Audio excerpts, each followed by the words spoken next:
Hi, welcome to my course on Buddhism and modern psychology. I'm Robert Wright and I'm here at Princeton University, where for the past couple of years I've been teaching the seminar that this course will be based on. Now, I've never taught an online course before, so I'm very excited about this. It's kind of an adventure for me, and I want to thank you all for choosing to be part of it. I want to spend the first segment of this first lecture just giving you an overview of the main themes of the course, and then I'm going to talk a little bit about myself and what got me interested in this. Now, one question you could ask about a course called Buddhism and Modern Psychology is, which Buddhism are we talking about? After all, as with other religions, there are varieties of Buddhism, just as there are different denominations of Christianity. There are different versions of Buddhism in Asia. And in addition to that, in recent decades, we've seen the emergence of something that some people are calling a Western Buddhism in the United States, where I am, in Europe, and so on, consisting of people who weren't born Buddhists, but have chosen to adopt Buddhist practice, in particular meditation practice. Now, one distinctive feature of this Western Buddhism is that these people don't pay a lot of attention to what some people would call the supernatural parts of Buddhism. So, for example, if you took some of these Western Buddhists and showed them this, they'd say, "What is that?" Well, the answer is it's a hungry ghost, and many Asian Buddhists believe that you might be reincarnated as a hungry ghost in a kind of hell if things don't go well, or if things go better, you might wind up in a heaven and spend years there before being reincarnated again. But this Western Buddhism doesn't really pay much attention to these kinds of ideas. And in that sense, the focus of this course will have something in common with the Western Buddhism, because we won't be talking much about things like Buddhist deities or reincarnation. And the reason is simple. This course is about the scientific evaluation of Buddhist ideas. And reincarnation is just not an idea that's very susceptible to scientific evaluation. I don't know how you'd set up an experiment to kind of test the hypothesis of reincarnation. Now, there are lots of ideas in Buddhism that are what you might call naturalistic. That is to say, they are susceptible to scientific evaluation. A lot of ideas about the human mind. So, for example, Buddhism addresses questions like, why do people suffer? Why do we all feel anxiety and sadness and so on? Why do people behave unkindly sometimes? Does the human mind deceive people about the nature of reality? And can we change the way the mind works, in particular through meditation? Now, I want to emphasize that this kind of naturalistic part of Buddhism is an authentic part of Buddhist heritage. It's found in the earliest writings, and it is common to Asian Buddhism and Western Buddhism. It's kind of a common denominator of Buddhisms. Now, some people refer to this as a secular Buddhism, but that may be a little misleading, because I think it's possible to have a wholly naturalistic worldview that does address some of the questions that religions address, and does do for people some of the things religion does for people. So, for example, I think a naturalistic worldview, including this naturalistic Buddhism, can, in principle, give people a sense that their lives have meaning, give them moral orientation, give them consolation in times of sorrow, give them equanimity as they encounter the turbulence of life. Now, whether that means that you could call this naturalistic version of Buddhism religious depends ultimately on how you are going to define religion.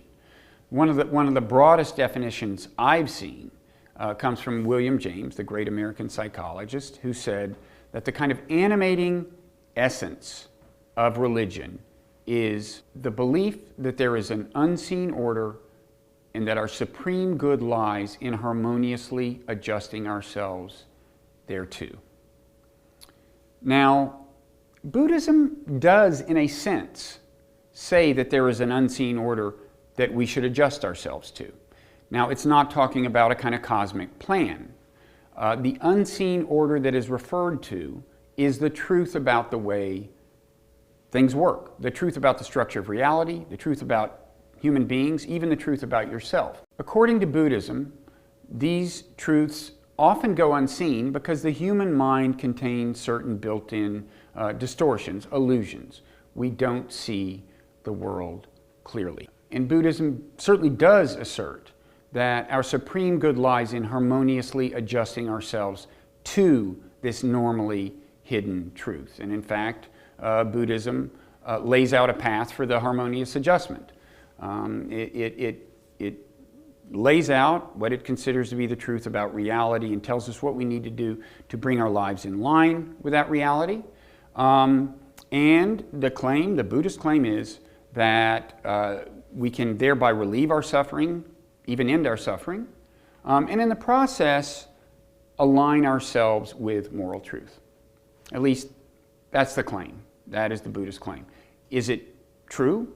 Is the Buddhist diagnosis of the human predicament, why there is suffering, true? And the prescription for the human predicament powerful and effective?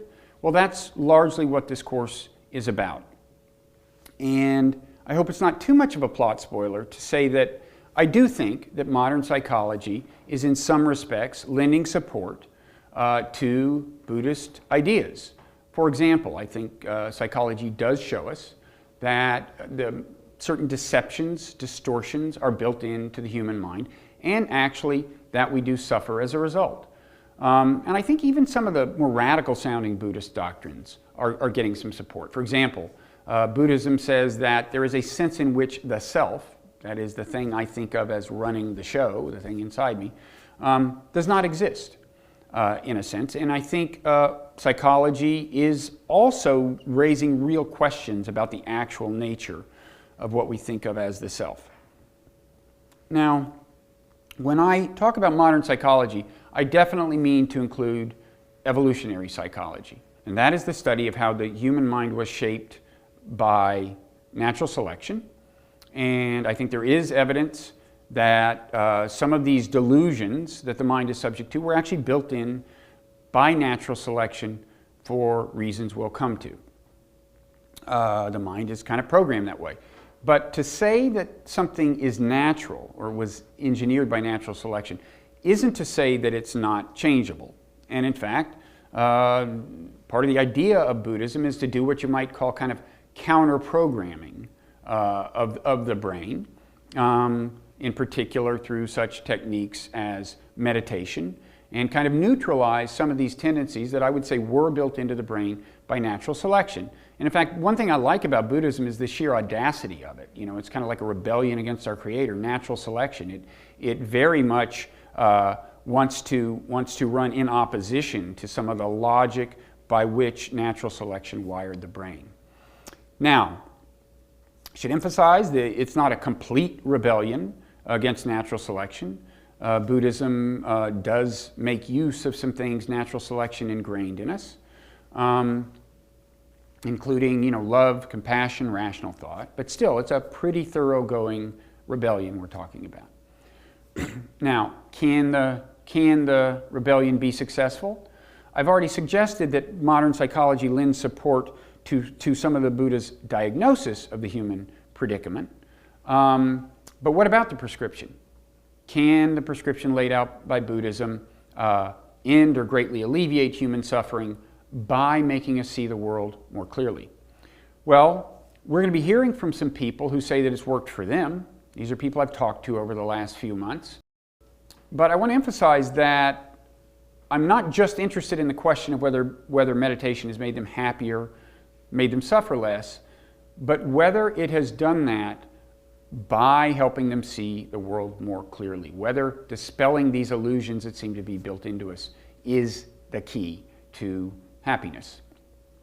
Now, in looking at this issue, we will also be hearing from some prominent psychologists that I've also been having conversations with over the last few months.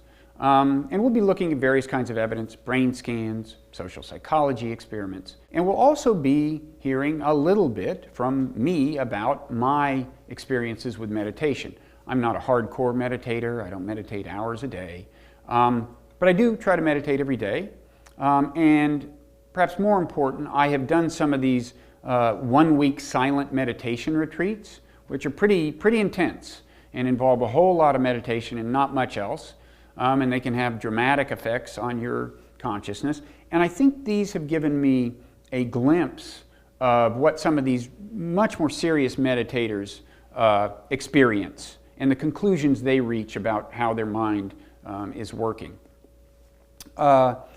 These retreats are really probably the main thing that got me interested in this whole area, and they're the reason that I decided to research it and write about it and teach about it. At the same time, my interest also grows out of my previous work in a kind of natural way. About 20 years ago, I wrote a book called The Moral Animal about evolutionary psychology, when that term, evolutionary psychology, was just starting to circulate. And then I went to teach in the psychology department of Penn, the University of Pennsylvania, for a while. Meanwhile, I was getting more interested in religion, and I wrote a book called The Evolution of God, about the emergence of the Abrahamic God. And in the last few chapters of that, I addressed the question of whether there can be a religion that is viable in the modern world, whether you could have something you could call a religion that is fully compatible with modern science. And now I'm kind of returning to that question here, and I'm really looking forward to sharing my thinking with you and my findings with you. So now let's dive into the course and move on to the second segment of Lecture 1.